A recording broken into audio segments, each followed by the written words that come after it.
estudante do ensino médio, tudo bem?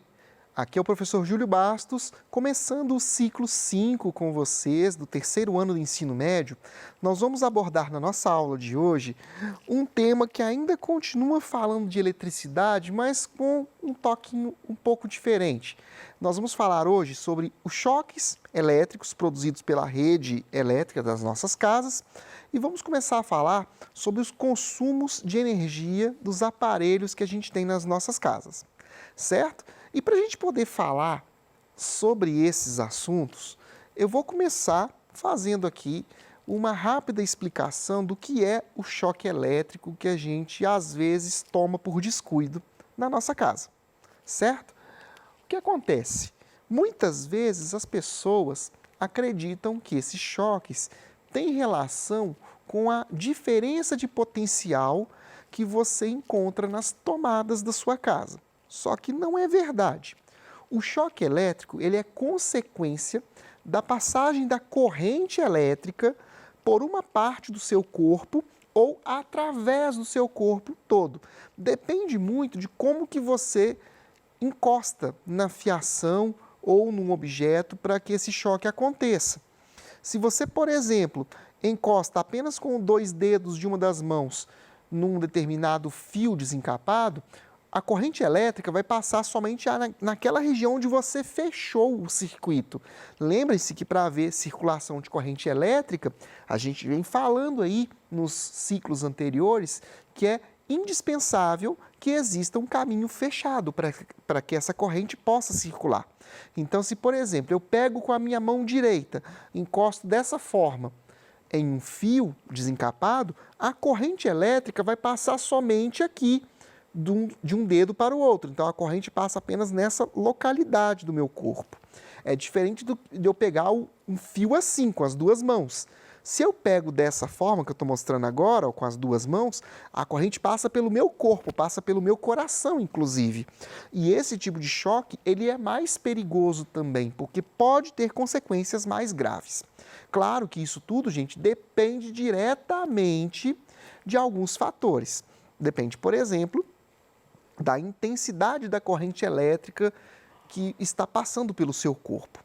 Então, aqui, nós podemos ter situações desde as mais tranquilas, como, por exemplo, você tomar mais um susto do que algum dano físico, mas também há situações aonde esse efeito pode ser altamente perigoso, pode levar uma pessoa à morte, tá?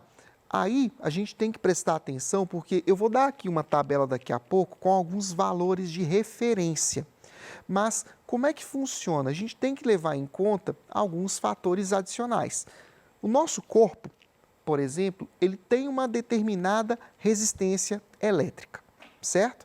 Então, quando a gente pensa na intensidade de corrente que vai passar pelo seu corpo, o que a gente vai fazer basicamente é aplicar a lei de Ohm, que a gente já vem vendo ela em ciclos passados também, só que usando os valores da diferença de potencial da rede elétrica que você está ali e a resistência do seu corpo, que pode ter um valor diferente dependendo de várias coisas.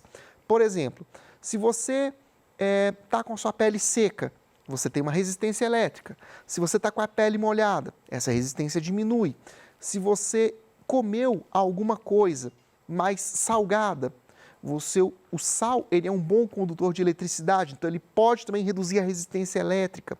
Se você está com alguma ferida no corpo, se você encosta com a mão, por exemplo, você acabou de, por exemplo, no caso de uma mulher, por exemplo, ela acabou de fazer unha, aí a manicure lá teve um descuido, tirou um pedacinho de pele da cutícula do dedo. Aí a mulher vai lá ligar o chuveiro, toma choque na torneira do chuveiro. Por quê? Porque está com o dedo ferido. Então, essas questões têm que ser levadas em consideração também, ok? Então, o que eu vou colocar aqui para vocês é apenas uma referência de valores de corrente elétrica com os danos ou efeitos fisiológicos que podem ser provocados no organismo dos seres humanos.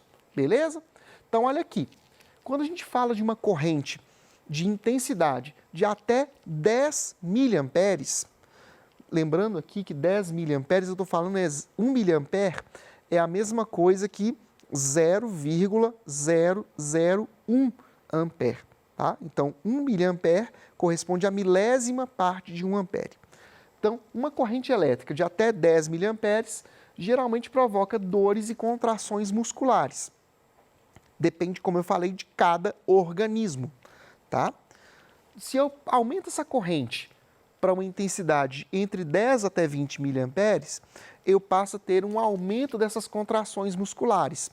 Quem nunca já viu ou já ouviu falar de uma seguinte situação?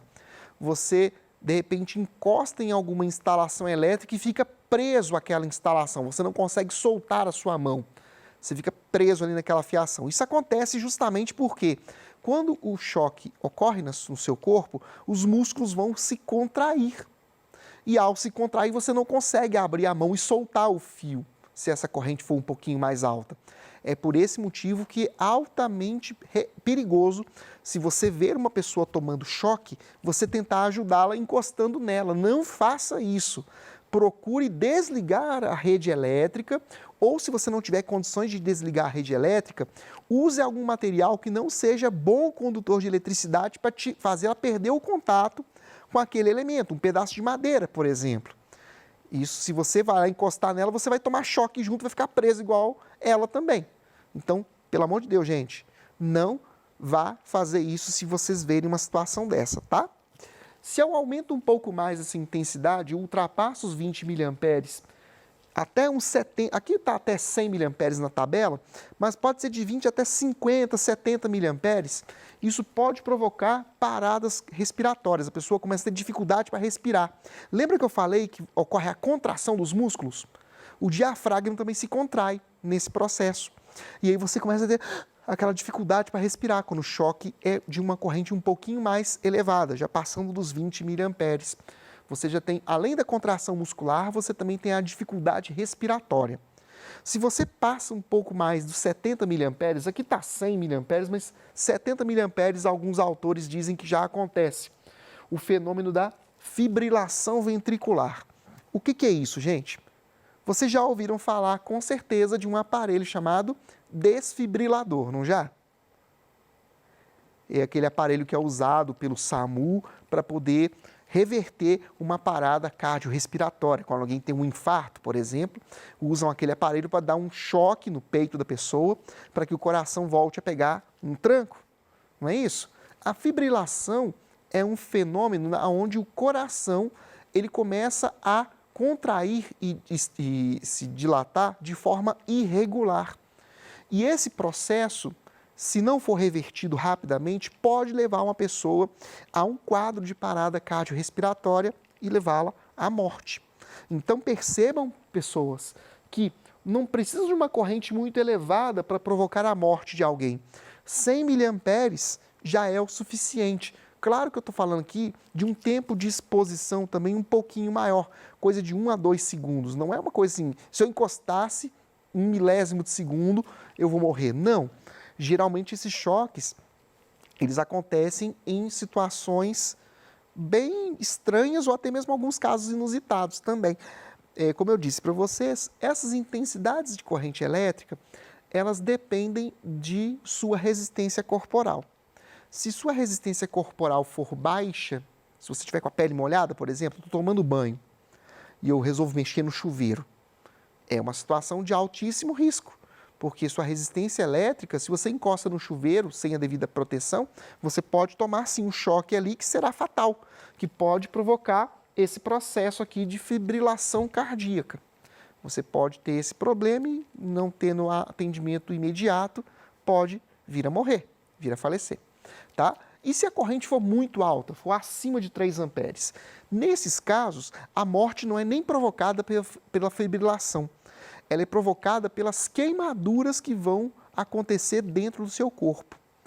Aí você vai ter uma corrente que vai passar pelo seu corpo, ele vai queimando os órgãos internamente e a pessoa acaba indo a óbito. Tá? Aqui, gente, eu estou dando alguns exemplos como padrão de referência. E aí nós temos algumas situações que a gente tem que prestar muita atenção. Por exemplo, hoje em dia as pessoas vão carregar aparelhos de telefone celular, colocam lá o carregador na tomada, deixam ele conectado, deixam o telefone conectado lá carregando, depois tira o telefone e deixa o carregador ligado na tomada. Aquilo é uma situação de risco potencial. Por quê? A ponta metálica do carregador, se um animalzinho, por exemplo, um cachorrinho, um gatinho, até mesmo uma criança pequena, vai lá e põe aquilo na boca, ela pode tomar um choque que será fatal em alguns casos. Já aconteceram situações, infelizmente, de animais ou até de crianças de 2, 3 anos de idade virem a óbito por causa de um carregador de celular que foi esquecido numa tomada. Não é causando terrorismo, tá, aluno? Na verdade, é uma situação de precaução. Eu estou alertando a vocês que são pequenos acidentes domésticos que você pode evitar.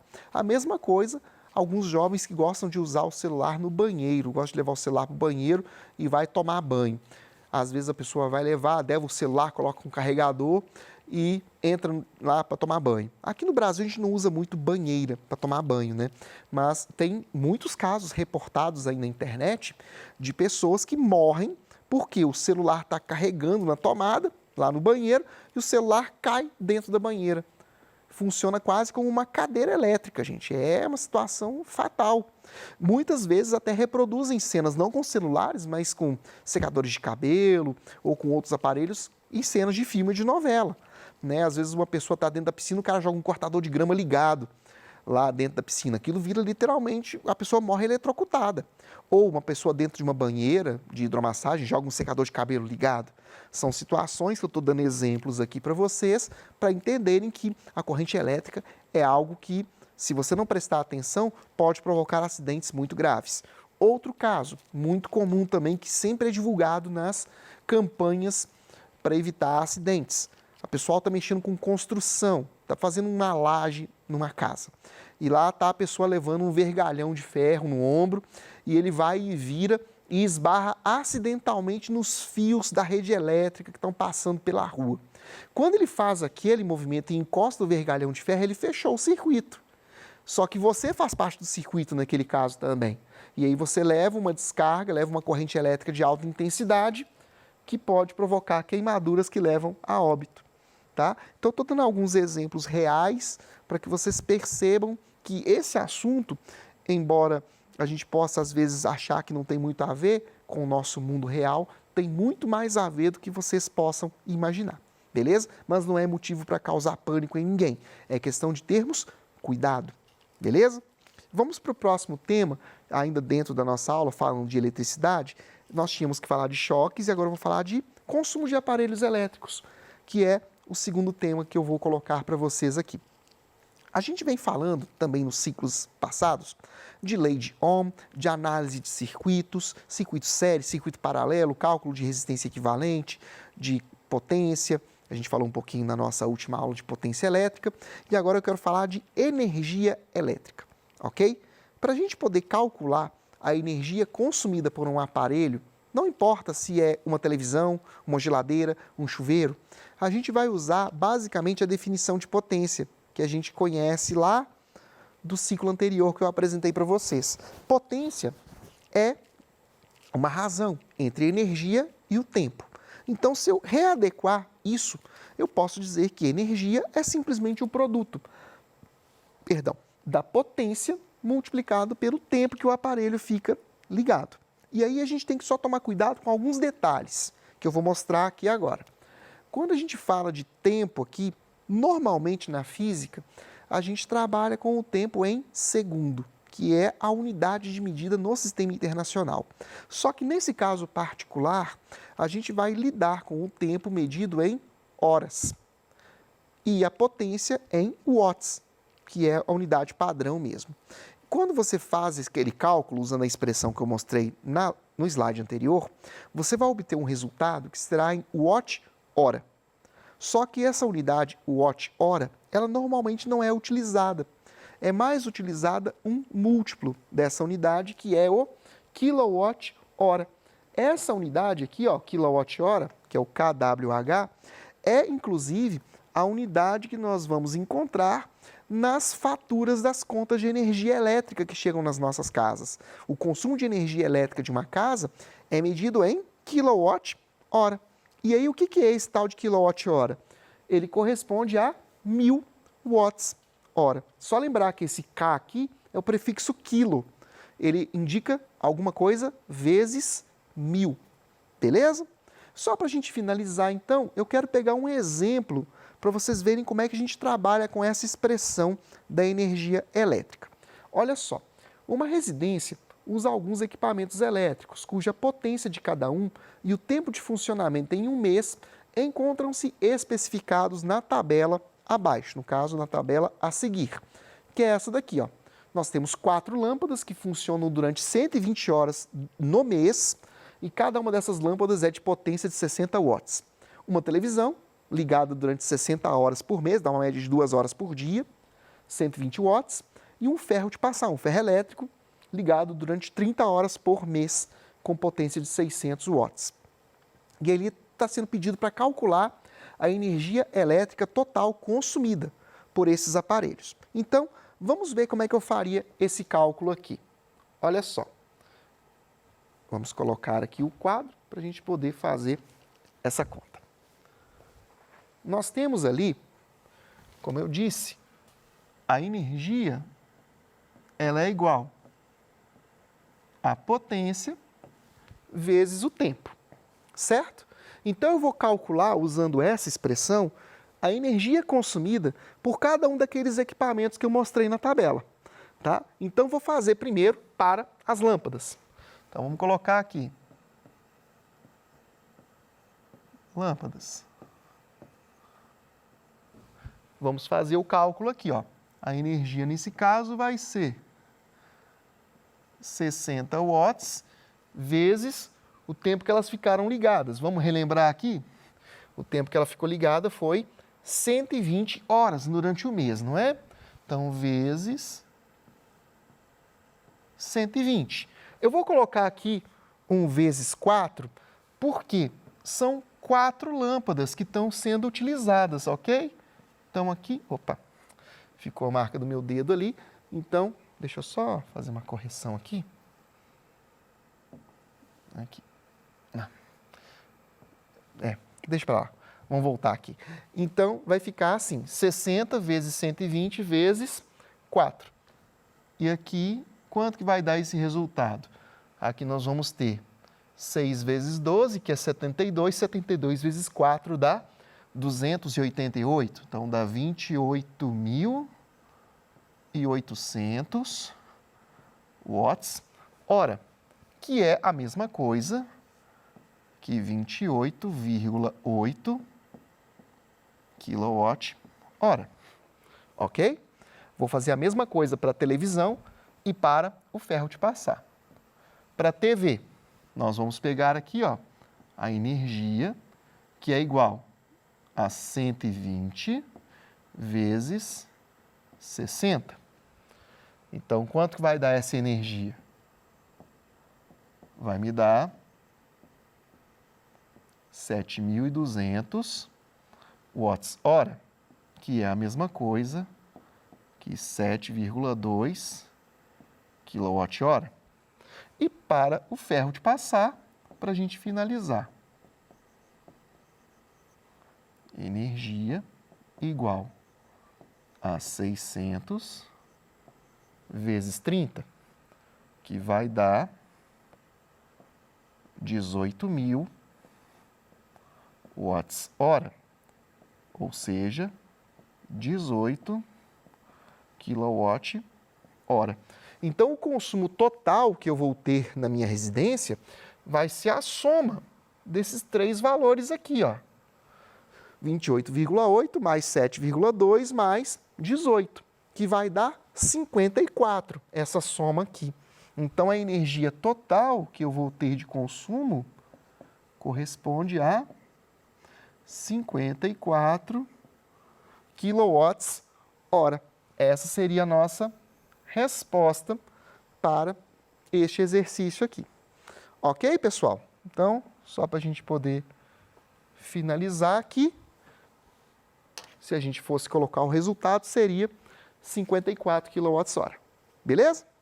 Turma, eu agradeço muito pela atenção de todos vocês aí enquanto estão assistindo a minha aula. Se vocês tiverem alguma dúvida nos exercícios, consultem o PET, consultem outros materiais didáticos E se ainda continuarem com dúvida, mandem a pergunta para nós aqui, mandem a pergunta para que eu possa responder no ao vivo para vocês. E bons estudos e até a próxima aula.